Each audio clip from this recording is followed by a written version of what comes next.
Salut Samir. Salut Julien. Salut à toi qui nous écoutes et bienvenue dans ce nouvel épisode de ce podcast La Systémique du Bonheur. On te vient avec un tout nouveau sujet. Samir, de quoi allons-nous parler aujourd'hui ? Alors aujourd'hui, en fait, on va te donner des outils ou des clés qui vont te permettre de te sentir mieux au quotidien. Parce que, en fait, Ça c'est cool. dans la vie, on passe tous par des phases de haut et de bas. Ça fait partie du cycle. Hein. La vie, c'est comme une vague, c'est comme la mer en fait. Il y a des vagues, il y a des creux, il y a des moments où tu es au sommet. Et en fait, ça peut être intéressant justement de savoir comment tu peux faire pour pouvoir rebondir, pour pouvoir reprendre la maîtrise de ces moments-là, en fait, les moments où tu es au creux. Et le truc, c'est qu'on a souvent tendance à voir ces moments de creux comme quelque chose de négatif, alors qu'en fait, ça fait partie du process. Complètement.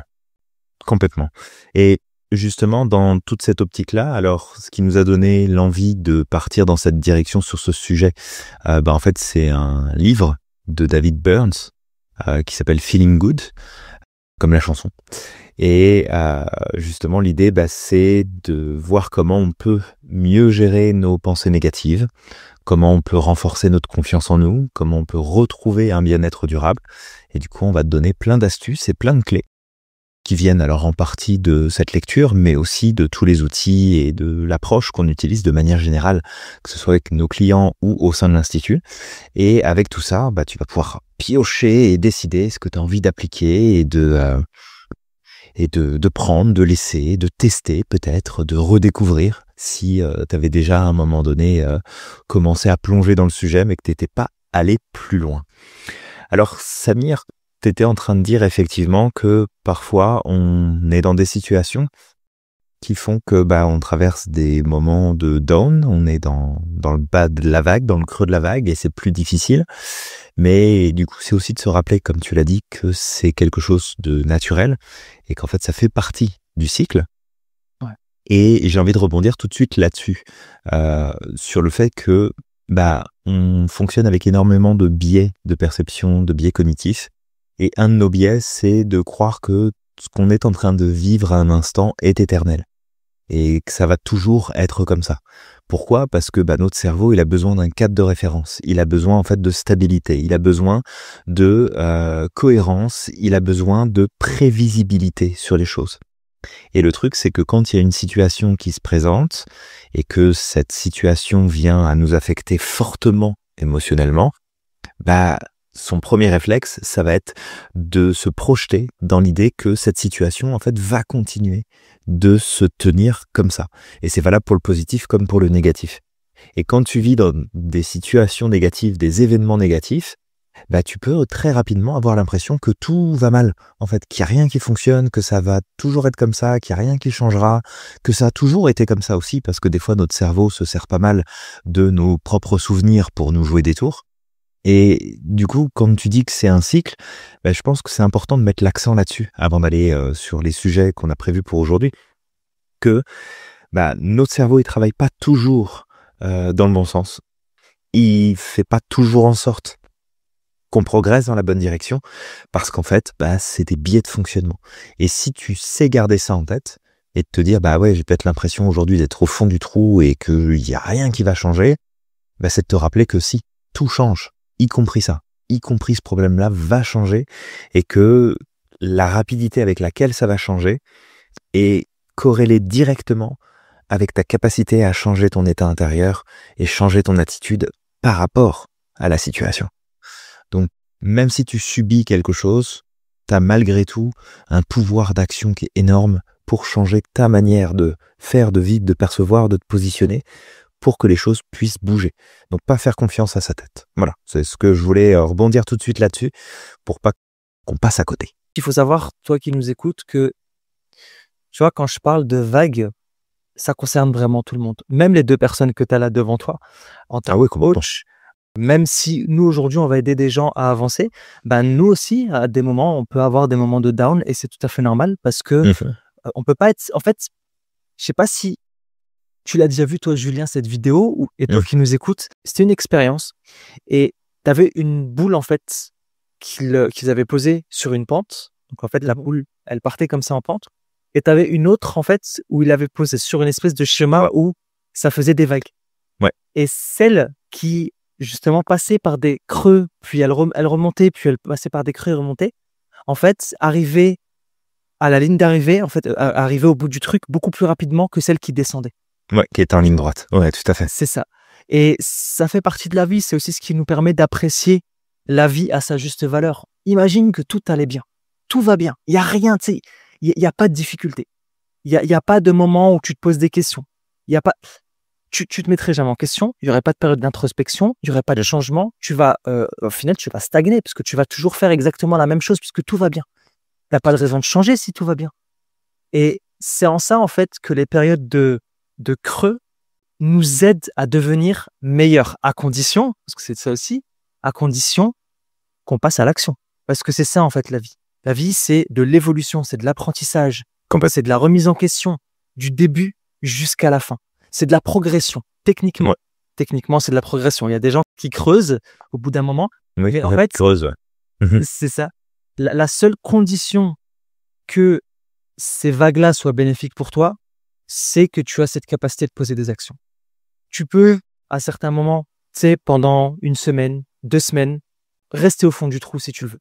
Tu peux, d'accord ? T'as besoin de vivre le truc, t'as besoin de vivre l'expérience, tu peux. Mais par contre, ouais, mets-toi une date limite, en fait. C'est au bout d'un moment, faut arrêter. Faut y aller, quoi. Oui, c'est ça, parce que, tu sais, alors, il y a, je pense, des nuances à apporter, mais tu sais, tu dis, bah, c'est toi qui veux, et quelque part, c'est vrai, tu choisis tu fais un choix de à quoi je donne de l'importance. Après, on sait aussi, la science nous démontre que, tu sais, être dans un état dépressif, c'est pas un choix volontaire.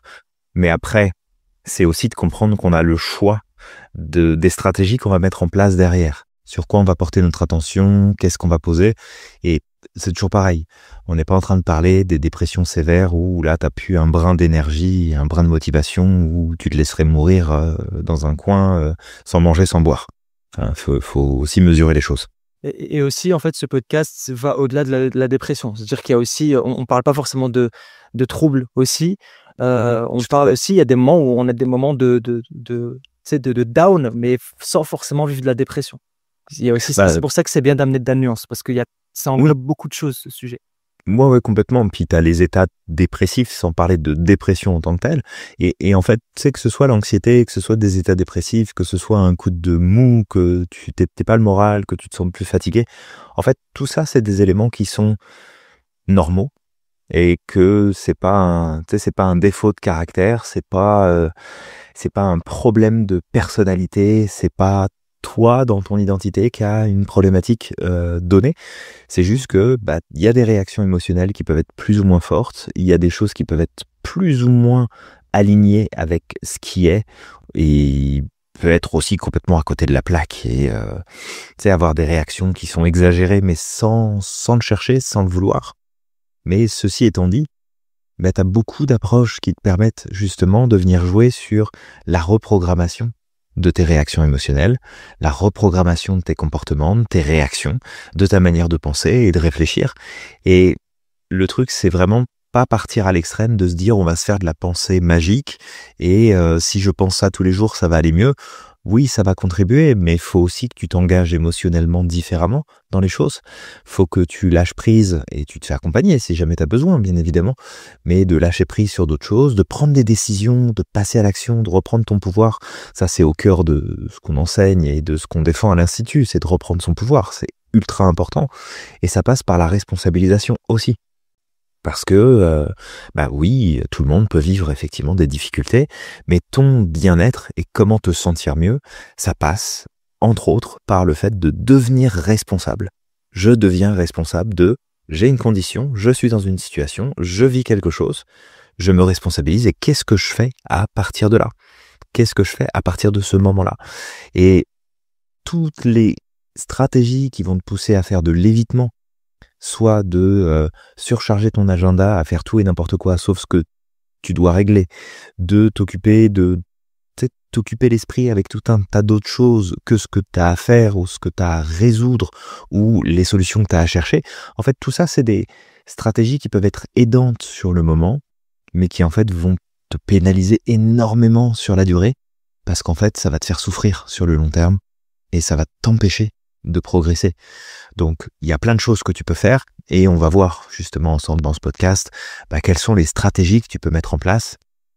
Parce que comme d'habitude, on n'est pas là pour donner des leçons, on n'est pas là pour te dire ce que tu as à faire, on est là pour t'expliquer qu'il y a des mécanismes qui sont présents en chacun de nous et qu'on peut se jouer de certains de ces mécanismes, qu'on peut manipuler notre système pour qu'il nous rende service et qu'il y a des stratégies qui vont peut-être plus ou moins bien marcher selon les personnes, mais que ça va dépendre de toi et de ton envie, de ton engagement envers toi-même, de ta responsabilité vis-à-vis de toi-même, de les appliquer et de les mettre en place ou pas dans ton quotidien.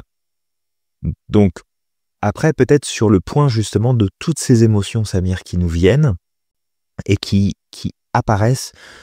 Nous, on travaille beaucoup avec les émotions à l'Institut. On a un cours en plus qui est en train d'être développé, qui va être encore plus avancé que celui qu'on avait déjà dans le cadre justement de notre formation Coaching Mastery 360. Ce principe, c'est que on a des émotions et on a des sentiments. Est-ce que tu peux peut-être nous dire un peu, c'est quoi les différences qu'il y a entre les deux? Pourquoi on parle d'émotions? Pourquoi on parle de sentiments? Et finalement, pourquoi, avec tout ça, c'est pas tellement les événements qui comptent? C'est sympa que tu me poses cette question. J'ai l'impression que là, tu es en train de tester mes connaissances. Je m'y attendais pas. Est-ce que tu es toujours à jour, Samir? Ah, mais oui, je suis encore à jour. Je pense, du moins. En fait, le truc, c'est que la différence avec les émotions et les sentiments, c'est que l'émotion, c'est quelque chose de brut. C'est quelque chose qui vient directement. En fait, c'est une réaction du corps, si tu veux, l'émotion. Ouais. Face à quelque chose. Donc, ça peut être nos valeurs qui ont pas été respectées. Ça peut être quelque chose qui nous a choqués. Donc, en fait, notre corps renvoie un message brut, il n'y a pas de réflexion. C'est direct. Complètement. Alors que les sentiments, eux, en fait, on parle souvent de sentir et on parle de mental. C'est souvent, moi, j'aime bien de faire ce truc-là, senti-mental, souvent on dit. Donc, tu as le fait de sentir et tu as le mental. En fait, dans le sentiment, il y a le mental qui embarque. C'est-à-dire que c'est pas quelque chose qui va être brut, d'accord? C'est quelque chose qui va se construire. C'est quelque chose que tu vas vivre quelque chose, tu vas peut-être ressentir peut-être un petit quelque chose, d'accord? Et puis au fur et à mesure, tu vas commencer à construire quelque chose dans ton cerveau de pourquoi je me sens comme ça? Qu'est-ce que ça peut vouloir dire? Et si, et cela, et cela. Et en fait, c'est là que tu vas commencer à ressentir les effets négatifs de tout ça, parce qu'en fait, c'est tout ce que tu es venu amener dans ta réflexion qui est venu surcharger en fait cette sensation. Donc je sais pas, est-ce que tu me donnes combien, Julien, là, en note? C'est bon, Samir, tu as ton certificat. On est bon. Merci. Mais ouais, c'est ça, parce que c'est vraiment ce côté où on va rapidement confondre émotions et sentiments. Et nous, on aime beaucoup faire cette distinction à l'Institut parce que ça nous aide aussi à cadrer concrètement ce qui se passe. Parce que, comme tu l'as dit, Samir, une émotion, c'est quelque chose qui est brut, qui est là, qui est authentique et qui est lié à, il y a un déclencheur, il y a une réaction. Ouais. Et en fait, cette réaction, elle est maintenue aussi longtemps qu'il y a le déclencheur et que le déclencheur a un effet sur nous. Mais qu'à partir du moment où tu commences après à mouliner tout seul, à ressentir des choses, parce que un sentiment reste malgré tout un ressenti physique lié à nos émotions, ça change pas. Mais c'est de voir aussi que est-ce que c'est l'événement lui-même en fait qui provoque ça? Ou est-ce que c'est ce que je suis en train de penser, c'est ce que je suis en train de me dire, c'est sur quoi je suis en train de me concentrer? Et le truc, c'est que une même situation peut être perçue de tellement de manières différentes que ça va aussi définir autant de façons de le vivre et autant de façons de le ressentir. Et c'est ça en fait qui est important de comprendre, je crois, c'est que ça n'est pas lié à l'individu, c'est lié aux stratégies qu'on utilise en tant qu'individu pour entretenir un rapport, développer un rapport par rapport à un sujet. Et quand je dis ça, parce que je veux vraiment que ce soit le plus clair possible, c'est que, tu sais, des fois, dans une même situation, t'as plusieurs personnes qui vont voir le même événement sous des angles différents. Et le piège, ça serait de croire que, bah ouais, mais toi, tu vois ça comme ça parce que c'est toi. Non, tu ne vois pas la situation comme tu la vois parce que c'est toi et que c'est lié à ton identité. C'est parce que à cet instant, et peut-être de manière récurrente, tu utilises, sans t'en rendre compte, des stratégies cognitives qui sont toujours les mêmes. Tu as toujours la même façon de percevoir, de voir, de retirer de l'information, d'organiser tes pensées, d'organiser tes ressentis. Et le truc, c'est que si tu comprends que tu as le pouvoir, toi, d'agir là-dessus et de faire en sorte que tu vois sous un angle différent les situations qui se présentent à toi, ben en fait, tu peux changer ton expérience du tout au tout en l'espace de quelques instants seulement. Parce que si tu as un malaise qui s'installe profondément, si tu as vraiment ce malaise émotionnel profond qui s'installe et qui perdure dans le temps, c'est pas lié à l'événement qui s'est produit. D'accord, l'événement en lui-même peut être un traumatisme, peut créer un trauma dans ton système nerveux. Ça, tout à fait. Mais ce qui va creuser le trou encore plus, c'est pas le fait qu'il y ait quelque chose qui se soit arrivé. C'est toutes les pensées automatiques, en fait, que tu auras derrière. Et du coup, Samir, peut-être, est-ce que tu aurais quelque chose à partager qui aiderait justement à identifier ces fameuses pensées, sentiments, c'est ce truc qui vient s'ajouter à l'expérience qu'on n'a pas demandé, mais qui vient du coup alourdir tout le process. Est-ce que tu aurais peut-être une astuce, une clé, quelque chose qui pourrait aider à mieux gérer ce truc-là, justement? Ouais, alors oui, on en apprend plein à l'Institut Merlin, en tout cas à nos étudiants, et qu'on utilise aussi pour nous-mêmes. Mais tu vois, pendant que tu parlais, juste, je veux revenir sur un truc. Pendant que tu parlais, je pensais aux enfants. Parce qu'on parlait de la différence entre émotion et sentiment. En fait, vois les enfants comme des êtres purement émotionnels. Il n'y a pas réellement de sentiments. Les sentiments, je sais pas à quel âge ça commence à arriver, mais c'est quelque chose qui est beaucoup plus élaboré. C'est un processus qui est plus élaboré, qui arrive avec le temps. Quand la cognition commence à se développer, je dis ça sous couvert, Julien, mais de ce que j'avais lu, en fait, un enfant en bas âge est incapable de ressentir d'avoir des sentiments. Il a des émotions. C'est des émotions brutes qui ressortent, en fait. Mhm. Ça, il sait même pas mettre de mots là-dessus. Mais c'est très brut. Et quand tu observes un enfant, en fait, ça peut, tu sais, ça explose, en fait. Je veux dire, quand il ressent quelque chose, ça explose. Il n'y a pas encore justement la capacité du préfrontal justement à gérer les informations. C'est pas encore pleinement développé. C'est ça. Et oui, il y a ce côté où en fait, la métacognition, donc la capacité à penser à ses propres pensées ou à ses propres expériences, ça va se développer plus tard. Donc elle est pleinement développée bien plus tard, mais ça va arriver au cours des années où finalement c'est toute l'interprétation que tu vas avoir de tes expériences qui va commencer à fucker complètement en fait tes perceptions. Parce que si on prend l'enfant à la base, il perçoit le monde comme il est. Il y a des filtres physiologiques, mais il n'y a pas encore de filtres sociaux, il n'y a pas encore de filtres expérientiels, il n'y a pas de filtres de valeur, il n'y a pas de, tu sais, il y a très peu de filtres finalement. C'est brut là, ça t'arrive dessus, puis ça t'arrive là. Et après, effectivement, comme tu le dis, il y a toute cette cognition qui vient s'ajouter, et comme on le dit si bien et qu'on le répète tout le temps à l'Institut, quand le cerveau s'en mêle, c'est le bordel. Ah oui, c'est ça. Le cerveau, c'est un peu comme Karen, tu vois, dès qu'elle vient se mêler de tes affaires, là, tes chers sont mon... Désolé, ainsi. La Karen américaine, hein. Ouais, la Karen américaine, oui, parce que je me dis, s'il y a des Karen en France, là, qui nous écoutent, ils vont peut-être mal le prendre. Ici, voilà, Karen, ça a une signification totalement différente, donc voilà.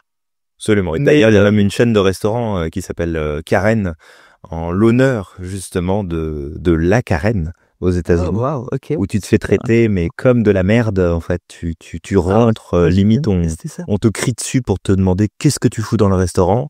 On te dit, va t'installer là-bas. On te jette comment ça s'appelle? Les menus à la tronche. Quand on te sert ta bouffe, on te le jette comme ça, là, devant toi. Et c'est tout un concept. Ouais, absolument. Et c'est tout un concept qui est justement développé sous le nom de Karen parce que, c'est justement ces personnes qui sont nommées comme ça aux États-Unis parce qu'elles sont imbuvables, parce que elles critiquent tout, elles sont agressives, elles sont vraiment dans l'attaque, alors que tu sais, t'as rien fait. Limite, t'as éternué, t'as essayé de faire le minimum de bruit possible. Et non, tu vas te faire pourrir par la Karen du coin parce qu'elle a décidé de s'en prendre à toi, quoi. Ok, bah ouais, tu vois, je viens de vérifier et je vois le truc. Il y a plein de vidéos d'ailleurs qui sont dispo sur YouTube. Tu peux aller regarder ça. C'est assez drôle. Personnellement, je suis pas sûr que j'ai mangé dans ce resto-là. Ouais, moi aussi, je pense pas, non. Je pense pas, mais en tout cas, il y a des gens qui vont chercher cette expérience parce qu'ils trouvent ça super drôle. Et il y en a même d'autres qui emmènent d'autres personnes qui sont pas du tout au courant et les gens comprennent pas en fait ce qui se passe. Trop drôle. Excellent. Donc vas-y, je vais me recentrer. Du coup, je vais revenir sur ce que tu m'as dit. Tu m'as dit, est-ce qu'il y a des outils? Ouais. Un outil qu'on partage beaucoup à l'Institut Merlin, la roue des émotions. Encore une fois, cette roue des émotions, c'est pas que des émotions. Il y a aussi des sentiments là-dedans, d'accord, qui sont partagés. En fait, si tu veux, l'outil, t'es pas obligé de passer par une roue des émotions, mais en fait, l'important, c'est que ton cerveau, il est en recherche de cohérence, d'accord? Ton cerveau, il cherche de la cohérence. Donc, en fait, tant qu'il trouve pas de cohérence, il va construire, et il va boucler, tu vois. Et c'est tout ça qui va t'amener ce poids émotionnel. La roue des émotions, elle te permet justement de dire à ton cerveau, écoute, t'arrêtes de réfléchir là, t'arrêtes de boucler, regarde, on va regarder à peu près quelque chose que tu ressens. Tu vas regarder dans la roue des émotions l'émotion ou le sentiment qui se rapproche le plus de ce que tu pourrais ressentir. D'accord? Ce sera pas du 100% vrai, mais c'est ce qui ressemble le plus. Et c'est aussi, toi, le mot que tu vas mettre derrière le sentiment que tu vas regarder. Derrière, tu vas avoir une interprétation en quelque sorte de ce sentiment-là, là-dedans, et tu vas avoir aussi ce que tu as besoin à la place. Et une fois que tu as identifié le besoin qui se cache derrière ce que tu ressens, après, ça va être de poser des actions. Juste ça.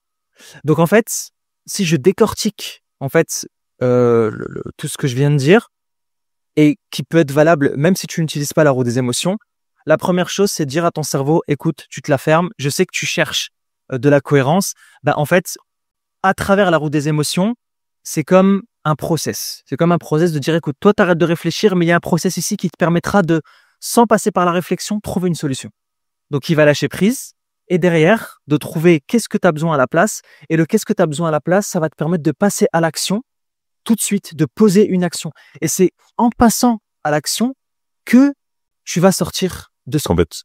Donc, en quelque sorte, au travers de ça, ce que tu fais, c'est un peu comme si tu utilisais l'index de computation, mais au travers de cet outil-là. Ouais, complètement. Bah, c'est une super, effectivement, approche. Et c'est bien que tu précises que ce soit un sentiment ou que ce soit une émotion, c'est un signal de ton système. Il te demande de faire quelque chose.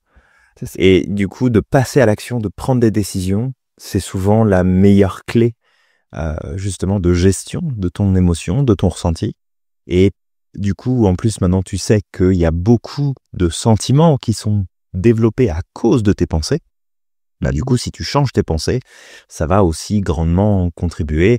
On va pas te répéter encore une fois que ça serait bien de mieux choisir tes programmes télévisés, que ça serait bien de mieux choisir les informations que tu consommes, que ce serait bien de mieux choisir ce que tu consommes sur les réseaux sociaux.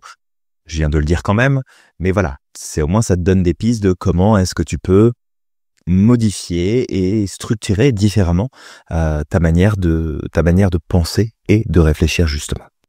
Mais d'ailleurs, tu vois, Samir, sur ce point-là, il y a une approche en fait qui est tout à fait intéressante. Alors c'est toujours pareil, on prêche pour notre paroisse, hein, mais il y a la thérapie cognitive et comportementale, les TCC, qui sont très très efficaces sur toutes ces questions-là et qui nous éclairent beaucoup justement sur comment les choses fonctionnent.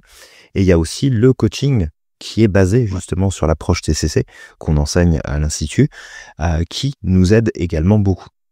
Et l'idée, c'est que les pensées sont au cœur de beaucoup des processus qu'on retrouve dans les TCC, parce que les pensées sont à l'origine des comportements et des émotions que l'on ressent. Et l'idée, c'est que le cerveau emmagasine énormément d'informations et il enregistre toutes tes expériences et surtout celles qui sont les plus marquantes négativement. Donc le cerveau est naturellement programmé pour être beaucoup plus enclin à écouter, voir, observer, retenir, ressasser, retravailler, repenser le négatif qu'autre chose. Fait que, par nature, le cerveau va naturellement aller vers du négatif. Mais si en plus, toi, tu viens nourrir ça, et que tu viens poser ton regard sur tout ce qui va pas, sur tout ce qui fonctionne pas, sur tout ce qui marche pas, sur tout ce qui te plaît pas, sur tout ce qui colle pas à ce que tu voudrais, en fait, tu vas juste rendre le process toxique. Un process qui est naturel va devenir toxique parce qu'en fait, ça va être en beaucoup trop grande quantité. Et du coup, vraiment, l'idée, c'est un peu avec ce que je te disais il y a quelques instants, c'est sois vigilant, sois vigilante sur ce que tu consommes, sur ce que tu mets dans tes pensées, avec quoi tu les nourris, sur quoi tu te concentres. Parce que c'est pas, encore une fois, le processus de la pensée magique en se disant je vais me mettre à penser que tout est beau, tout est rose, et puis je vais arrêter de regarder les infos et ma vie ira mieux. Non, c'est de voir ça comme un entraînement que tu ferais, un peu comme si tu allais à la salle de gym et que tu allais soulever de la fonte. C'est pas demain que tu vas avoir beaucoup plus de force. C'est à force d'y aller, c'est à force de t'entraîner, en fait, et là pour le coup ça va être à force d'observer tes pensées, à force de les contester et d'arrêter de les prendre pour vérité automatique et de reformuler les choses avec un angle beaucoup plus positif, bienveillant, qu'en fait, tu vas réussir à transformer ta manière de processer les informations, de processer les éléments pour que ça t'influence d'une meilleure façon. Et les personnes qui diraient ouais, mais bon, c'est de la manipulation, etc. Mais oui, c'est de la manipulation, bien sûr. Mais en fait, ton cerveau te manipule en permanence. Si tu choisis pas comment tu vas être manipulé, dans ce cas-là, tu es à la merci de ton système. Et ton système, si tu le laisses fonctionner en roue libre, je peux te dire que ça va pas être jojo, quoi. Donc, derrière, c'est vraiment de comprendre qu'on a le choix. On n'a pas le choix sur les biais avec lesquels on fonctionne. Et on n'a pas le choix sur les automatismes qui vont de toute façon se développer en nous, mais on a le choix de savoir à quel biais on va donner de l'importance, à quel biais on va donner de la place, qu'on va utiliser plus souvent, et à quel automatisme on va donner le plus de nourriture pour que ça se renforce et que ça se déploie. Et là, vraiment, tu as du pouvoir entre les mains là-dessus. Alors, peut-être, Samir, on pourrait prendre un temps ici, je sais pas ce que tu en penses, mais de parler justement de ces pièges mentaux qui se jouent à l'intérieur de nous, qui nous tendent des pièges constamment et qui distordent notre réalité, qui nous font croire qu'on vit dans la réalité, alors qu'en fait, on vit juste dans une construction mentale, ni plus ni moins, quoi. Alors, l'un des premiers pièges mentaux, en fait, qu'on peut appeler distorsion cognitive, en fait, c'est le fait de penser tout ou rien. En fait, c'est d'être dans des polarités. Soit je pense beaucoup, c'est ça, je pense beaucoup trop, soit je pense à rien du tout. Et la pensée, en fait, c'est un des pièges. Et c'est ce que je disais, en fait, tout à l'heure quand je disais que le sentiment est le fruit de la pensée. Tu vois. Donc, la première chose qui va être importante, c'est d'apprendre à discipliner ces pensées-là. D'accord? D'éviter dans des polarités, de vouloir penser dans l'extrême ou de ne pas penser du tout. Donc, l'une des choses, comment discipliner sa pensée, Julien? On parle beaucoup d'outils, on parle souvent d'apprendre à utiliser, par exemple, la sophrologie, d'utiliser la sophrologie, de faire de la méditation, de faire une marche en nature, par exemple, juste le fait de sortir, marcher. Tout ça, c'est des outils qui peuvent nous aider justement à sortir de ces pièges-là de la pensée. Ça, c'est un point effectivement qui est super important, Samir, ce côté polarisé avec lequel on a tendance à fonctionner. Et peut-être juste là-dessus, de préciser aussi, en fait, c'est un élément qu'on a beaucoup dans notre approche de coaching, d'accompagnement, que ce soit avec nos clients ou de ce qu'on enseigne, c'est d'aider à regagner en nuance entre les deux. Parce que c'est là où aussi va se trouver toutes les réponses et toutes les solutions pour qu'on puisse avancer. C'est que si jamais toi qui nous écoutes, tu te surprends à être polarisé, regagne en nuance. D'accord? Alors pas les 50 nuances degrés, mais regagne en nuance dans tes pensées, parce que c'est super important.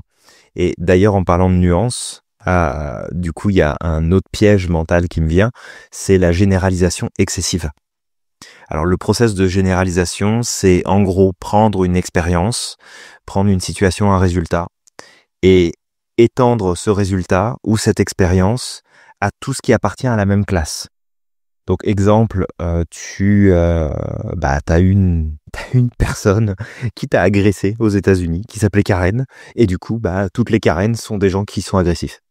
Et après, des Karen, on en a version homme, version femme, il y en a à tous les niveaux. Donc là, pour le coup, on est sur une généralisation excessive. Mais c'est de comprendre que, encore une fois, le cerveau, il a besoin de cohérence, il a besoin de vivre dans un environnement qui est simple. Il a besoin de simplifier sa navigation. Fait qu'est-ce qu'il fait? Il tire des conclusions et il définit des règles pour tout et n'importe quoi en permanence. Si tu utilises quelque chose un jour et que tu appuies sur le mauvais bouton, mais que tu penses que tu appuies sur le bon bouton et puis que la machine elle fonctionne pas, peut-être que tu vas ancrer en toi le fait que c'est une machine de merde et puis qu'en fait ça marche jamais, et que si tu le vois chez quelqu'un d'autre, tu diras bon, t'as acheté ça mais ça marche pas, moi j'ai déjà essayé mais en fait ça fonctionne pas. Non, c'est juste que tu as appuyé une fois sur le mauvais bouton, tu as eu une mauvaise expérience et ensuite tu l'as généralisé à toutes les autres expériences qui pourraient s'en rapprocher. Et le truc, c'est que ce raccourci-là, c'est pas de ta faute si tu le prends. Mais c'est de comprendre que la généralisation, c'est la porte ouverte à la création et au développement de ton système de croyance. Et ton système de croyance définit ce que tu peux faire ou ce que tu peux pas faire dans ta vie. Et les résultats que tu peux avoir. Et que si jamais tu généralises de la mauvaise façon, ça va pas être aidant. Et tu vas développer tout un stratagème de croyances, de critères, de perceptions, de convictions qui vont t'empêcher d'aller plus loin. Et ça, c'est tout le temps. N'importe quelle expérience qui va te marquer ou qui va avoir tendance à se répéter à plusieurs reprises, mais pas parce qu'il y a un pattern, pas parce qu'il y a une réalité derrière, tu vas en tirer des conclusions et tu vas dire non, moi cette marque de voiture-là, à chaque fois il y a des problèmes.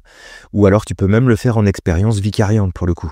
T'entends quelqu'un qui te dit « Ah moi j'ai déjà vécu ça, ah moi je suis allé là, il s'est passé ça, ah moi j'ai fait ceci, c'est pas... » Et en fait, tu vas juste apprendre des autres et tu vas faire une belle généralisation sur une expérience que tu n'as jamais vécue, sur un sujet que tu ne connais pas, à propos de personnes qui ne connaissaient elles-mêmes pas le sujet et qui étaient déjà dans des généralisations.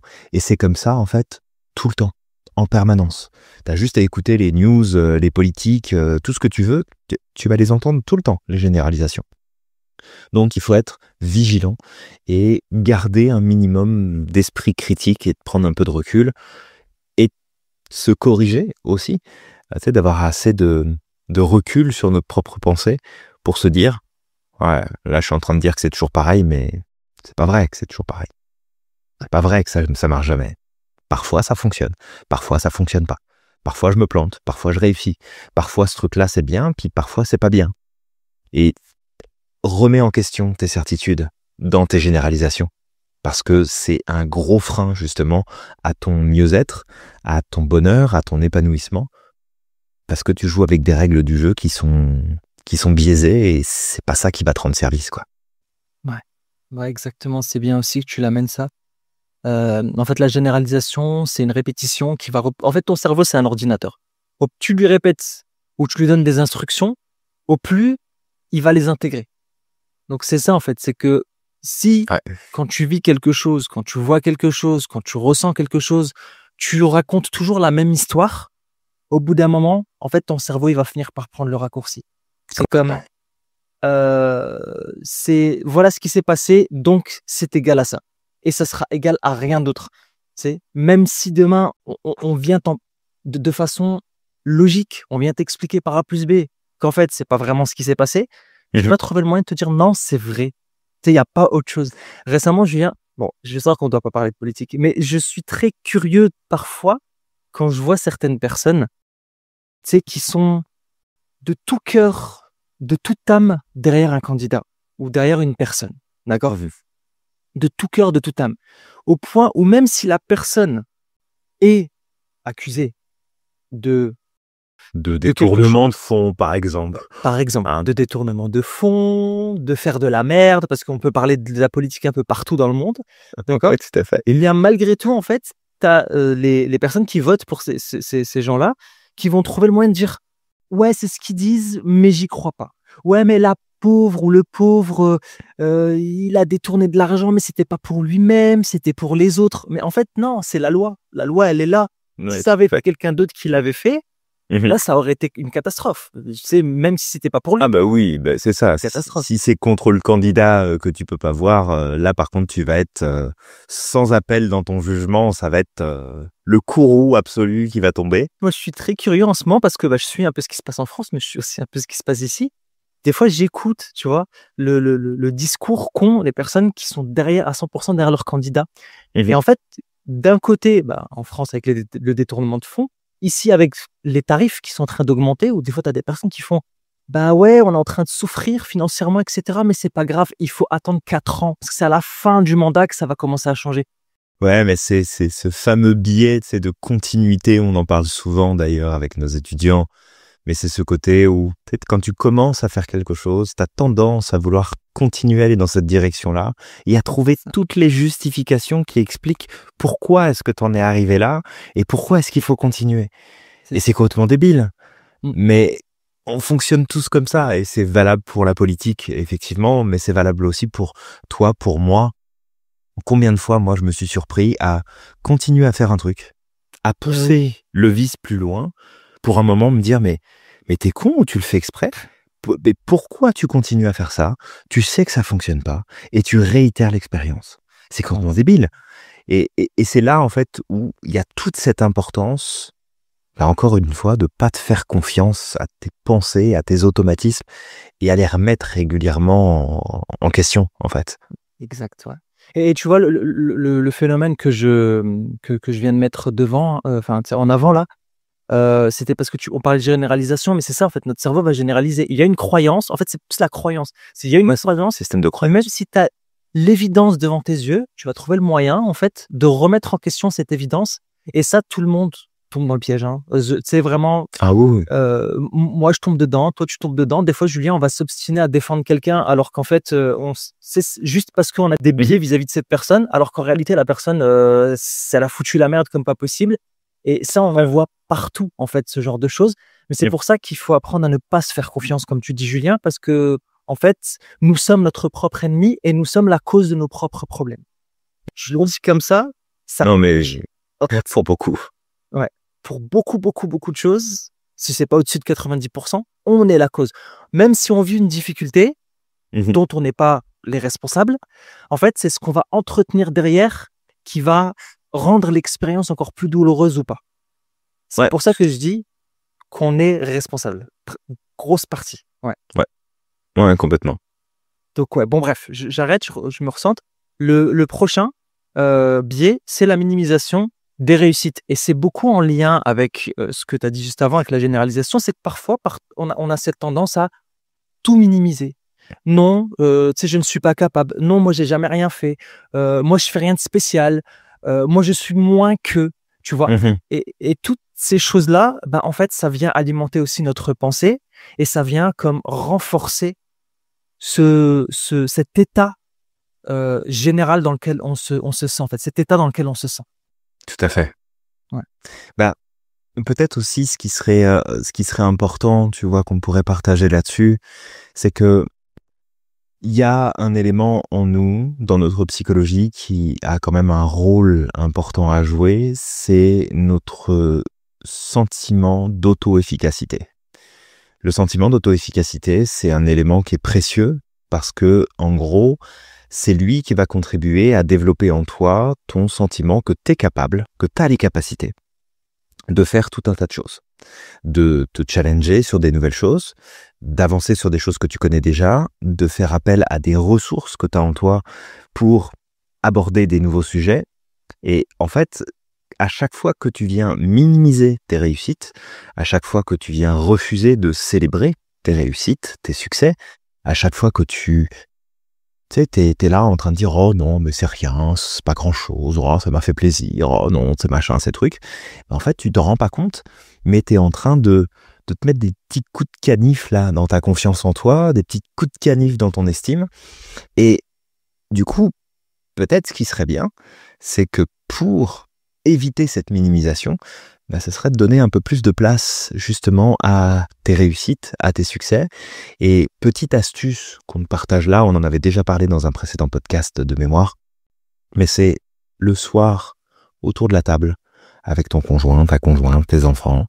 Si jamais tu sens que c'est quelque chose que tu fais trop souvent de minimiser tes réussites, et ben tu prends 5 minutes pour inviter tout le monde autour de la table à parler de c'est quoi ta réussite du jour, de quoi tu es fier aujourd'hui, qu'est-ce que tu as accompli, qu'est-ce que tu as fait, sur quoi tu as progressé, parce que ça paraît peut-être bête, mais en fait, chaque point de validation et chaque point de reconnaissance qu'on va avoir justement à travers ce partage, ça va augmenter notre auto-appréciation positive et du coup, notre sentiment d'auto-efficacité va continuer de se renforcer et de se déployer.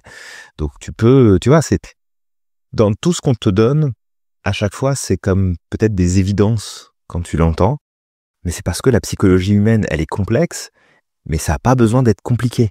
D'accord ? T'as pas besoin de te branler le cerveau pendant 10 ans pour comprendre en fait ce que tu as à faire pour que ça puisse changer et que tu puisses avoir des changements qui sont puissants, qui sont profonds, qui sont durables dans ton système.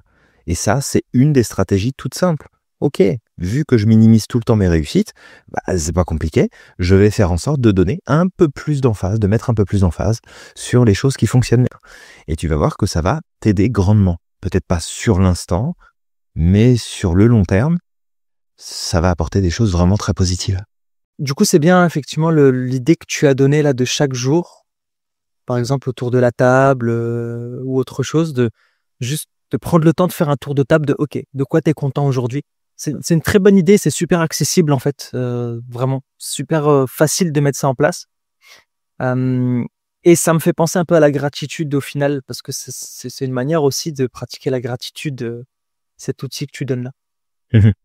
Ouais, Ouais. ça peut être un super outil, exact. Ouais, exact. Alors, un autre point, justement, piège mental, c'est le filtrage négatif. En fait, le filtrage négatif, c'est un peu comme si, on est encore dans le domaine des croyances, hein. C'est un peu comme si, entre ton cerveau et l'extérieur, il y avait une espèce d'entonnoir, en fait, et cet entonnoir ne sélectionnait que les informations négatives. Si je veux amener ça sous un autre terme, bah, je t'inviterai à écouter notre podcast sur le SRA. En fait, le SRA, c'est ce fameux filtre-là. Et ce filtre-là, c'est nous qui le programmons. Si on le programme à voir que le positif, ou en tout cas une bonne partie de choses qui sont positives, bah lui, le SRA, dans le flot d'informations qui est à l'extérieur, là, le million d'informations, il va sélectionner uniquement les choses qui vont être aidantes pour toi, qui vont être positives. Parce que tu l'as programmé à faire ça. Par contre, si tu le programmes à voir que le négatif, eh bien en fait, devant toi, là, dans les millions d'informations qui est en face de toi, lui, il va sélectionner que les choses qui sont négatives et qui vont venir entretenir ton sentiment négatif, en fait, au final. Donc, Tout à c'est fait. ça que ça va être important. Et ça passe parce que tu dis, là, Julien, encore une fois, on rentre dans tout s'imbrique l'un sur l'autre. Ça va passer par le fait de faire attention, de ne pas minimiser, encore une fois, ses réussites, de ne pas se minimiser, d'éviter de généraliser, parce que tout ça, en fait, ça vient construire ce SRA. Ça vient programmer ce SRA. Et c'est ça. Parce que, tu sais, s'il y a un point peut-être pour mettre encore plus l'emphase, le SRA, il est extrêmement sensible à 2 facteurs, la répétition et l'émotion. Les 2 éléments clés du SRA, c'est ça. Fait que plus tu répètes un truc et plus ça génère une émotion, un type d'émotion, plus en fait tu conditionnes tes filtres de perception. Et du coup, bah, tout ce que tu es en train de dire là, c'est super important en fait. Ouais, comme tout ce que je dis au final. Ah mais toujours, Enfin, je veux dire, tiens regarde, je t'envoie des fleurs même. Je te taquine. Non. Mais oui, donc frère, vas-y. Au final, ouais, tu vois, là, juste de comprendre, si t'as pas écouté le podcast sur la SRA, écoute-le. Alors, c'est parmi les premiers podcasts, la qualité sonore, elle doit être dégueulasse, mais c'est pas grave. Ne retiens que l'information, c'est tout. Bah, c'est sûr qu'il y a eu un upgrade depuis. Hein. C'est ça. En même temps, on est à la saison numéro combien ? 4, 5 Bon, Saison 5, 213e, un truc comme ça, épisode. 200e saison, ouais, peut-être 5. Ouais, c'est 4e, 5e, fait que c'est normal, ça fait partie. Non, on ne compte plus. Non, arrivé là, on compte plus. C'est ça. Bah ouais, effectivement. Super point sur le filtre négatif. Un autre rapidement aussi qui me revient, c'est la lecture de pensée. Ça, c'est un élément qui est Classique. ouais, c'est un beau classique comme tu dis, effectivement. La lecture de pensée, pour toi qui nous écoutes, c'est de te convaincre de ce que l'autre peut penser sans que tu lui aies posé la question. En fait, tu te fais un film dans ta tête. C'est tu crois savoir ce que les autres pensent. Tu crois savoir ce que les autres se disent. Tu crois savoir ce que les autres vont avoir comme réaction, comment ils vont réagir, comment ils vont penser, réfléchir, décider. Et en fait, bah, sans t'en rendre compte, si tu fais pas attention à ça, tu peux rendre ta vie misérable. Juste parce que tu vas te mettre en fait des limites, des barrières, des blocages, des freins. Parce que tu vas te dire que, ouais, mais l'autre va dire ça, ouais, mais l'autre va penser ça, ouais, mais l'autre pense que, ah oui, mais l'autre, du coup, il fait ça, oui, mais moi, je suis sûr qu'un tel pense comme ça. Et en fait, t'en sais rien. Tu supposes, et cette supposition devient ta vérité, puisque c'est celle que tu répètes en permanence, hein, devient réel ce qui est répété. Donc, tu te le répètes en permanence, ça devient ta réalité. Et en fait, bah, ça t'empêche de pouvoir être épanoui, de pouvoir être heureux, heureuse, parce que, bah, tu dépends encore plus de ce qui se passe autour de toi. Donc, l'idée ici, par rapport à la lecture de pensée, bah, ça va être aussi de te freiner sur ça. Parce que si tu te freines là-dessus, bah, ça va t'aider à grandement te sentir mieux. Parce que c'est très compliqué, en fait. On s'en rend pas compte, mais ça prend un jus de cerveau énorme. Ça te demande beaucoup d'énergie, beaucoup d'attention, beaucoup d'implication émotionnelle, que de devoir gérer les pensées qui se trament là-haut, qui sont les pensées des autres, que tu supposes, et de ce qu'ils diraient, de ce qu'ils feraient, de comment ils penseraient, comment ils réagiraient. Et en fait, tu t'épuises tes ressources, t'épuises en fait tout ce qui peut te servir à bâtir, à construire, à progresser sur des choses qui sont importantes pour toi. Pourquoi ? Parce que en fait, tu passes tout ton temps et toute ton énergie à gérer des trucs qui n'existent pas ailleurs que dans ta tête et qui, en fait, dirigent ta manière de fonctionner.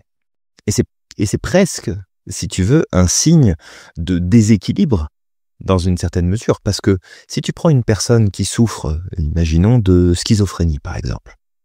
Bon, bah, une personne qui souffre de schizophrénie, elle a plein de pensées dans sa tête, elle a plein de voix dans sa tête. Elle a plein de choses qui lui disent ce qu'elle doit faire, ce qu'elle doit pas faire, ce qu'il faut pas, ce qui est vrai, ce qui est pas vrai. Bon, bah ça veut pas dire que tu es schizophrène. Ça veut juste dire que on a un biais de fonctionnement. Ce biais-là, on l'a tous. C'est quelle est la place que tu lui donnes et quelle est l'importance que tu donnes à ce que ton cerveau essaye de te faire croire quand il te dit que ah ben non mais moi je vais pas pouvoir faire ça parce que si je fais ça comment il va le prendre et puis ben, je pourrais jamais demander ça à ma femme parce que ma femme va mal le prendre et puis je peux pas dire ça à mon patron parce qu'il va m'en vouloir. Tu n'en sais rien. Pose la question. Plutôt que de croire ce que te dit ta pensée, pose la question, tu vas gagner du temps, tu vas gagner de l'énergie et tu vas récupérer tes ressources pour justement aller vers ce qui va t'apporter du mieux-être. Peut-être que moi, celui que j'aimerais donner là, c'est un classique aussi, hein, Julien, c'est l'anticipation catastrophique. C'est ce fameux comportement qui amène de l'anxiété de malade, Julien. C'est vraiment, ça c'est au centre même de la problématique de l'anxiété. Samir, on va tous mourir. C'est ça, c'est qu'en fait, peu importe ce que tu veux faire, c'est-à-dire l'action que tu veux poser, ce qui est en train de t'arriver, bah, en fait, tu vas imaginer devant toi les pires scénarios possibles sans envisager les bonnes possibilités, en fait, au final. Et il n'y a que ça. Ça prend toute C'est un la peu place. comme si, c'est ça, c'est un peu comme si tu avais deux fenêtres. Donc, tu vis quelque chose, tu as quelque chose à poser, une action. Et en fait, tu as deux fenêtres devant toi. Tu as une fenêtre, c'est l'enfer. Tu regardes, ça brûle de partout. Il y a des gens qui brûlent. C'est une catastrophe, tu vois. C'est irregardable. Et puis, de l'autre côté, tu as une fenêtre, c'est le paradis, en quelque sorte. C'est vert, c'est bleu, tout le monde est heureux, il n'y a pas de souci. Et en fait, toi, tu as cette possibilité-là. Alors, encore une fois, on évite les extrêmes, parce que c'est important aussi d'anticiper, mais pas trop. En fait, toi, c'est comme si tu collais ta tête à cette vitre-là où il y a l'enfer. Et tu ne vois plus rien d'autre, tu vois que ça. Ouais. Et en fait, ça va te pourrir la vie, ça va t'empêcher de passer à l'action, et ça va venir t'amener à un niveau supérieur encore d'inconfort. Peut-être même de la dépression. En fait, parce que quand tu rentres à des niveaux comme ça, très, très profond, ça peut devenir pathologique, en fait. Donc, Ouais. en fait, ce qui peut être important, c'est peut-être de prendre du recul, peut-être de regarder un petit peu cette fenêtre d'un peu plus loin. Ok, je sais que c'est la merde. Il y a des choses qui peuvent se passer qui pourraient être qui pourraient être catastrophiques. Et puis, des fois, de tourner aussi la tête vers l'autre fenêtre, de dire, ok, bah, regarde, c'est un peu comme si tu mettais ça sur une balance. Ça, c'est les choses qui pourraient se passer en négatif, mais ça, c'est aussi tout le potentiel qui se présente derrière moi.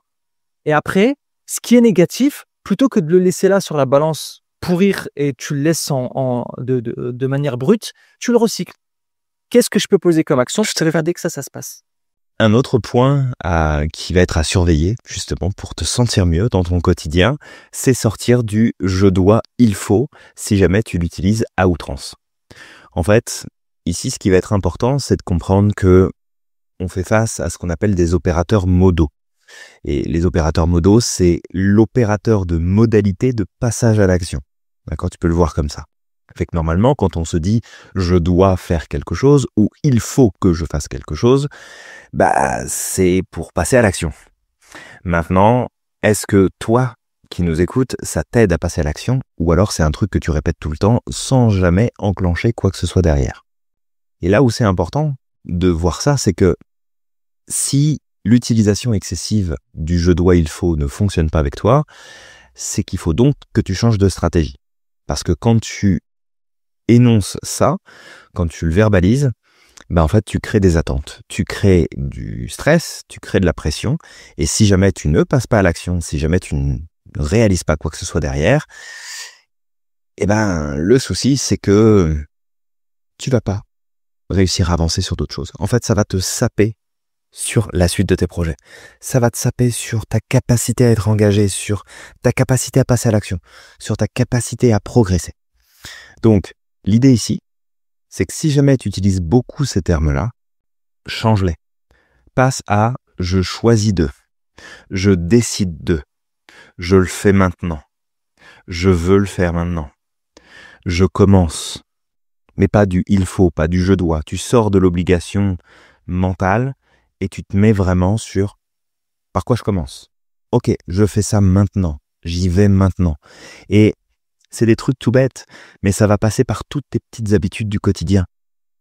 Si le matin tu te lèves et que tu regardes ton lit et tu te dis « ouais, je le ferai tout à l'heure », et qu'ensuite dans le milieu de ta journée tu te dis « ah, il faut que je m'occupe du lit », et qu'en fait t'arrives le soir, c'est toujours pas fait, et ben c'est sur des petites actions comme ça, en fait, que tu peux amener du changement. Ne cherche pas à changer des choses qui sont trop fortes, qui sont trop importantes. Occupe-toi des petites choses. Tu sais, plutôt que de te dire « ah, il faut que je fasse ma vaisselle », c'est de dire « j'ai 5 minutes devant moi, je fais ma vaisselle. J'y vais là, je m'en occupe. Je le fais maintenant. » Et en fait, à chaque petite chose que tu vas réussir à engager comme ça, non seulement tu vas augmenter ton sentiment de satisfaction personnelle de passer à l'action, d'avoir des résultats, de progresser, parce qu'il ne faut pas négliger justement l'aspect bénéfique d'accomplir des choses, même des choses simples dans le quotidien. Mais ce que ça va faire aussi, c'est que ça entraîne ton système et que ça lui permet de sortir de cette boucle interminable de pression et d'obligation que tu te mets sans t'en rendre compte avec ton discours et qui en fait te met à mal dans tes émotions, dans ton stress, dans la pression intérieure et en fait ça te crée de la surcharge mentale. On s'en rend pas beaucoup compte, mais en fait quand on observe bien ce qui se passe, quand tu accumules tout un tas de choses qui sont en attente parce que il faut que tu les fasses, je dois m'en occuper, et ben en fait c'est une liste interminable de petites choses qui te prendraient peut-être 2, 3, 4, 5, 10 minutes et qui en fait restent en stand-by dans ton cerveau. Et parce que c'est en stand-by, c'est en attente, tu as une partie de ton énergie et de tes ressources qui sont allouées à maintenir ça en attente et à s'assurer que tu ne l'oublies pas, que tu puisses y penser, que tu puisses t'en occuper. Et en fait, tant que ça reste là, ça épuise tout ton système. Et un système qui est épuisé, c'est un système qui peut pas se sentir bien. C'est un système qui peut pas être heureux. Donc tout ça, en fait, si tu veux, c'est lié. Donc fais très attention à ton discours. Si tu utilises beaucoup le « je dois, il faut », tu changes de discours, tu testes d'autres choses et surtout, tu passes à l'action. Dernier biais peut-être, Julien, où on va pas s'attarder plus que ça, je pense qu'il est clair ce biais-là, c'est tout ce qui est culpabilité. En fait, tout ce qui est culpabilité qui ne sert à rien, qui est injustifié en fait. D'ailleurs, la culpabilité en général, c'est pas quelque chose de positif. Ça dépend, d'accord? Ça dépend. Des fois, ça peut t'aider à rebondir. Ça peut t'aider justement à prendre des leçons, à réfléchir sur, OK, je ressens de la culpabilité, pourquoi? Qu'est-ce que cette culpabilité cherche à me dire, en fait, et qu'est-ce que je peux faire pour éviter de ressentir de la culpabilité? Peut-être que c'est parce que tu n'es pas en accord avec tes valeurs, etc., etc. Mmh. Donc, c'est d'apprendre à faire le tri et d'éviter justement toute cette culpabilité qui prend de la place pour pas grand-chose et qui n'est pas aidante. D'accord? Parce qu'il y en a beaucoup des gens comme ça qui se sentent coupables de tout, qui sont constamment en train de culpabiliser. Limite, ils culpabilisent d'être nés, tu vois, quasi. Et en fait, ça n'aide pas. C'est juste de comprendre que derrière ce comportement, il y a une origine, il y a quelque chose qui a construit ce comportement-là. On n'est pas là aussi pour te faire culpabiliser parce que tu culpabilises, mais de comprendre que si tu cherches à te sentir mieux, si tu cherches à être heureux, eh ben c'est pas le comportement à adopter. C'est juste ça. Si tu entretiens ça, tu ne pourras pas aller mieux. Avec tout ça, bien comprendre que tu peux transformer en fait tout ce qui se passe à l'intérieur de toi. Tu as un pouvoir de recadrage et de restructuration qui est quand même très très important. Et en fait, c'est là où tu as ton plus gros pouvoir. C'est pas sur ce qui se passe autour de toi et pas conditionner ton mieux-être et ton bonheur en fonction de ce qui se passe autour de toi, mais de ce qui se passe à l'intérieur et de comment tu l'interprètes et comment tu le perçois. Donc ça, c'est vraiment un point qui va être très important. Un point sur lequel j'aimerais bien que tu reviennes aussi, Samir, parce que tu l'as évoqué tout à l'heure, justement, quand tu parlais des émotions. Et c'est une clé qui nous amène à nous sentir beaucoup mieux aussi. C'est de comprendre que la motivation qu'on attend parfois, elle n'arrive pas pour la simple et bonne raison que le levier qui déclenche la motivation, c'est le passage à l'action. Tu parlais de l'action, passage à l'action en lien avec les émotions tout à l'heure. Est-ce que tu pourrais nous expliquer, en fait, ce qui se passe? Parce que souvent on attend d'être motivé pour passer à l'action, mais qu'en vrai, l'action précède la motivation. Qu'est-ce que tu peux nous parler peut-être un peu de ça pour qu'on ait d'autres pistes de progression pour mieux se sentir dans le quotidien? Ouais, exact. Tu vois, un peu comme ce que j'ai dit tout à l'heure, c'est que le fait de ne pas passer à l'action, en fait, tant qu'on passe pas à l'action, on mentalise. On est dans le domaine de la réflexion. D'accord? Et le domaine de la réflexion, c'est des si, et pourquoi, et je devrais, mais je peux pas, et si jamais. Tu vois, c'est beaucoup trop de choses qui vont venir comme t'envahir et qui vont, en fait, au plus tu vas penser, au plus ça va alourdir ta réflexion et tu ne passeras pas à l'action. D'ailleurs, je me rappelle, à une époque, j'avais fait une formation j'avais pris un programme de développement personnel et j'avais été sur Paris. Et en fait, à un moment, le prof nous avait dit que ce qui paralyse l'action, c'était la réflexion. Donc, à un moment, il a donné comme ça un challenge. C'est la personne qui était capable de faire le truc le plus fou à un moment où personne s'y attend. Ouais. Tu vois. Et en fait, il nous avait challengé sur ça. Regarde, si tu penses à ce que tu veux faire, mais que tu le fais pas dans les 10 secondes, c'est foutu pour toi. Parce que, en fait, tu vas tellement te justifier par A plus B le pourquoi tu devrais pas le faire que tu vas pas passer à l'action. C'est ça. Et je me rappelle, je m'étais donné cet objectif-là de je vais le faire. Alors moi, j'ai pas respecté les règles parce que j'ai attendu. En fait, j'ai eu l'idée, je l'ai pas fait dans les 10 secondes. Mais en fait, à un moment, je me dis dans ma tête, écoute, ta seule mission, c'est de faire ce que tu as à faire. Tu t'en fous. Et je l'ai fait, en fait. Tu vois, je sais plus ce que j'avais fait. Je me suis mis à crier n'importe comment. Enfin, tu sais, j'ai fait un truc, les gens pensaient que j'étais fou. Tout le monde me regardait de travers, mais après, les gens m'ont applaudi. Pour dire que, en fait, tu as réussi quand même à faire le truc. Et sur toutes les personnes qui étaient là, on devait être 40, tu vois. Il n'y en avait que 3, en fait, qui avaient osé à ce moment-là. Ok. C'est aller au-delà, en fait, tu vois, de se mettre dans cette situation. Et en fait, ce jour-là, ça m'a appris cette chose-là. Regarde, si j'avais trop mentalisé, je me serais dit, ouais, mais qu'est-ce que les gens vont penser de moi?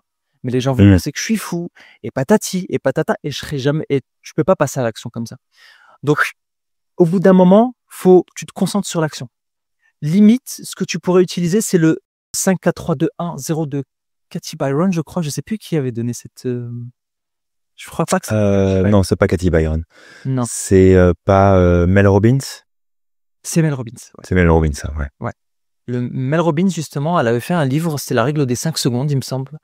Et en fait, l'objectif, c'est ça. C'est tu comptes jusqu'à 5 et arriver à la fin, tu passes à l'action. Et en fait, tu comptes dans l'autre sens. Parce que si tu comptes dans 0, 1, 2, 3, 4, 5, en fait, il y a encore des chiffres derrière. Mais par contre, quand tu vas dans l'autre sens, il n'y a plus d'alternative. Ouais, c'est ça. 3, 2, 1 et compte à rebours, là. Ouais.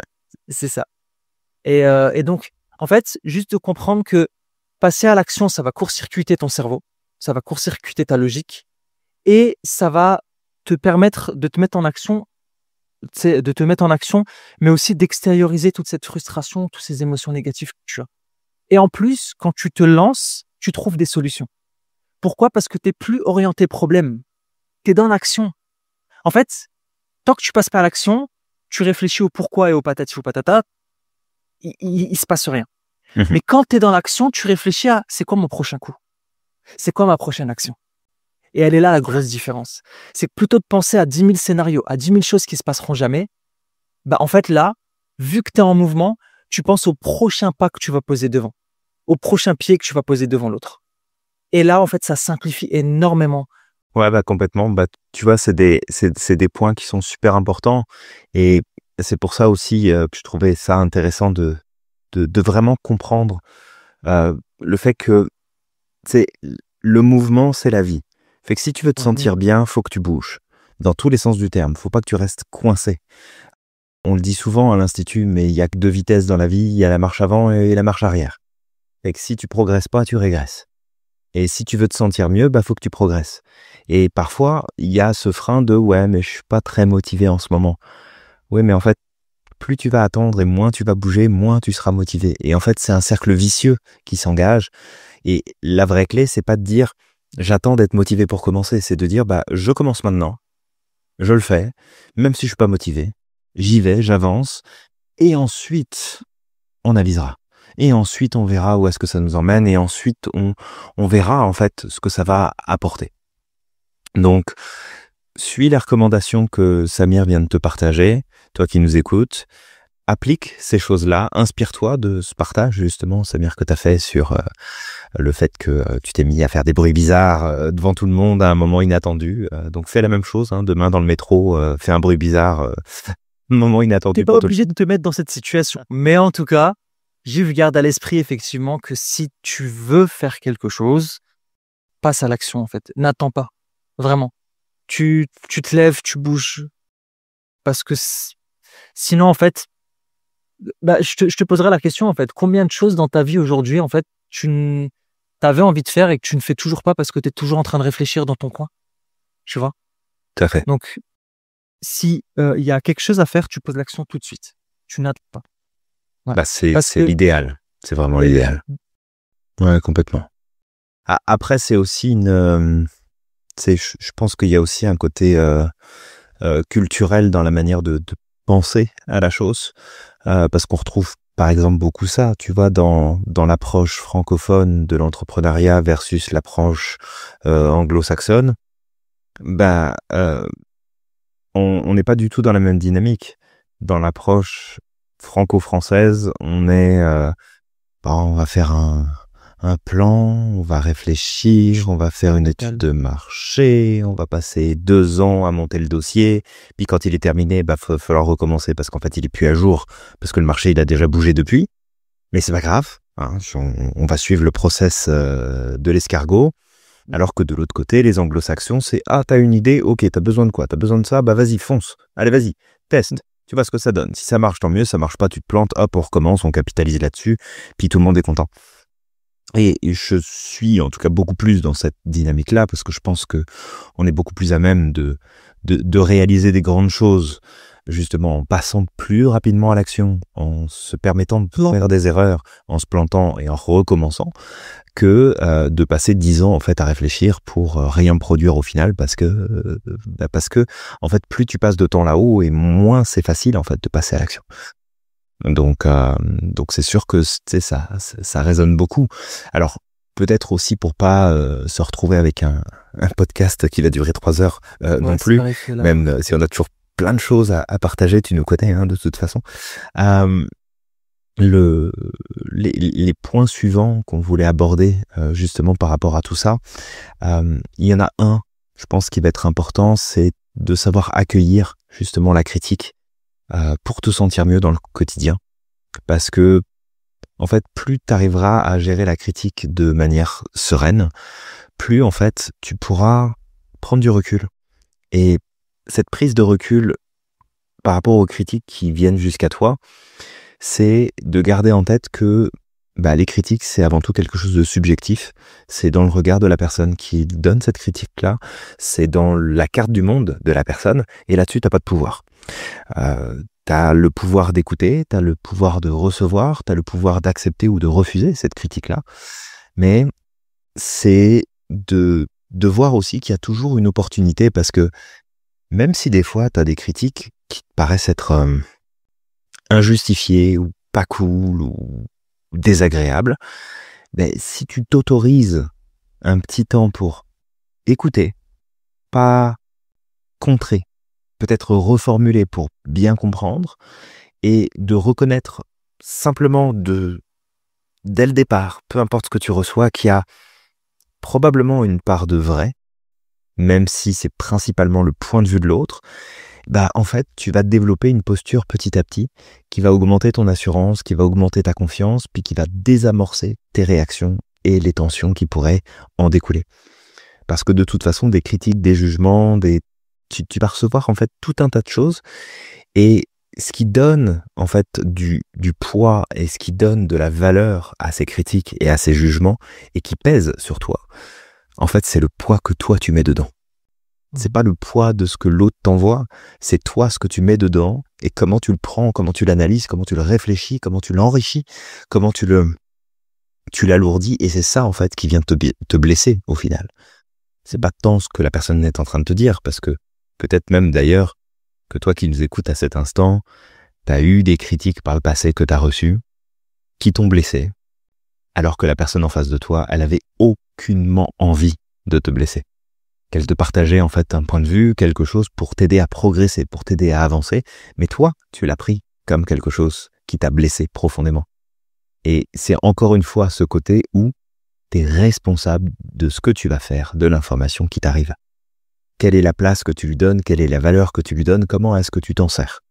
Donc, rappelle-toi que les critiques sont subjectives avant tout, qu'elles ont toutes en elles une part de vérité, mais que tu ne pourras accéder à cette vérité que si tu les écoutes pleinement, que tu cherches à les reformuler pour comprendre ce qu'elles contiennent, et qu'ensuite tu décides de j'en fais quelque chose ou j'en fais rien. Après, ça t'appartient. Est-ce que je cherche à progresser sur ce sujet-là parce qu'on vient de me dire que ça je le fais pas bien, ou est-ce que je suis dans le déni et je dis non, c'est pas sympa, c'est pas gentil de me dire ça, tu fais pas attention à ce que je fais, pourtant je fais des efforts, c'est jamais assez bien pour toi. Plutôt que de tomber dans la défensive, regarde en fait les stratégies que tu peux mettre en place pour progresser et du coup te sentir mieux. Exactement, ouais. Peut-être finir avec les 2 derniers points, mais rapidement, comme la colère et la tristesse, d'essayer en tout cas, parce que la colère et la tristesse sont des émotions brutes, d'accord? C'est des émotions plus que des sentiments, et peut-être pour pouvoir les recycler, d'utiliser la route des émotions, ça peut être hyper intéressant, mais ça peut être aussi de passer par l'écriture, d'accord? D'écrire comme pour coucher sur une feuille, en fait, ce que tu ressens, l'extérioriser. Et en plus, ce qui peut être intéressant avec l'écriture, c'est que ça peut t'aider à clarifier et à canaliser cette émotion-là. Parce que le problème avec la colère, en tout cas surtout avec la colère, c'est que la colère, elle va, par manque de certitude, la colère va venir comme remplacer ce manque de certitude. D'accord? C'est ok, j'ai aucune certitude sur ce que, tu sais, peut-être ce que j'ai vécu, etc. Mais la colère, elle est là comme pour t'amener de la certitude au final, tu vois.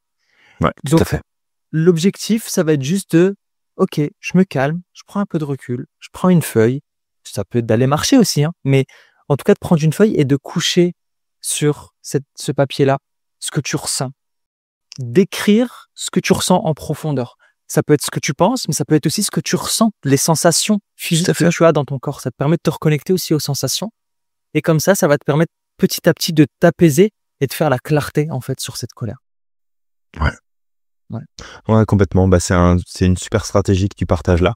Et c'est quelque chose d'ailleurs qu'on propose souvent dans les exercices. C'est écrit. En fait, sors ce qui se passe à l'intérieur. Sors-le, pose-le, prends du recul. Parce que c'est dur de prendre du recul de ce qui se passe dans le même espace qui te sert de réfléchir là. C'est pas évident. Fait qu'avec tout ça, t'as plein d'infos, on t'a partagé plein de choses comme d'habitude. On espère bien évidemment que tout ça te permet d'y voir plus clair, de voir des pistes de progression pour toi, des pistes de changement pour que tu puisses te sentir mieux, te sentir plus épanoui, prendre plus ta place. Rappelle-toi d'une règle importante, tes pensées ne sont pas une vérité absolue. D'accord ? Ouais. Tes pensées sont des interprétations, tes pensées ne sont pas des faits. Jamais. Tes émotions, même quand elles sont intenses, elles ne reflètent pas la réalité, elles reflètent la manière que toi, tu as de connecter avec la réalité. Donc si tu changes ta façon de penser, tu modifies ce qui se passe à l'intérieur de toi, tu modifies finalement ton système émotionnel et tu peux changer tout un tas de choses. Donc, essaye de garder ça quelque part bien au clair dans ton esprit pour que dans les moments où tu sens que c'est moins confortable, tu sens que ça vient chatouiller, et que tu puisses en fait continuer d'avancer dans la bonne direction et que tu te recadres dans ta manière de fonctionner. J'espère vraiment qu'avec tout ce qu'on t'a partagé aujourd'hui avec Samir, tu vas repartir avec des choses positives, des choses aidantes, plus de clarté dans ton esprit sur comment toi tu fonctionnes, comment les choses fonctionnent pour chacun d'entre nous. Et puis, ça sera avec plaisir aussi de lire tes commentaires et de voir qu'est-ce que tu as retenu, qu'est-ce qui a attiré peut-être le plus ton attention sur tout ce qu'on t'a partagé aujourd'hui. Et peut-être même, pourquoi pas, nous indiquer s'il y a un sujet que tu aimerais qu'on traite dans un prochain épisode de ce podcast de la systémique du bonheur. Exactement. Alors, je vais t'inviter, toi qui nous écoutes, à liker, commenter, partager ce podcast si tu as apprécié. Ou pas. D'ailleurs, tu peux liker, commenter, partager aussi si tu n'as pas. Absolument. Et puis moi, je vais t'inviter à croire au maximum en ton potentiel et de ne pas oublier d'être extraordinaire chaque jour. Exactement. Et en n'oubliant pas de t'abonner, tu vas te rappeler bien évidemment que t'es magique et que tu as le pouvoir de réaliser absolument tout ce que tu souhaites. Et on te dit à la prochaine.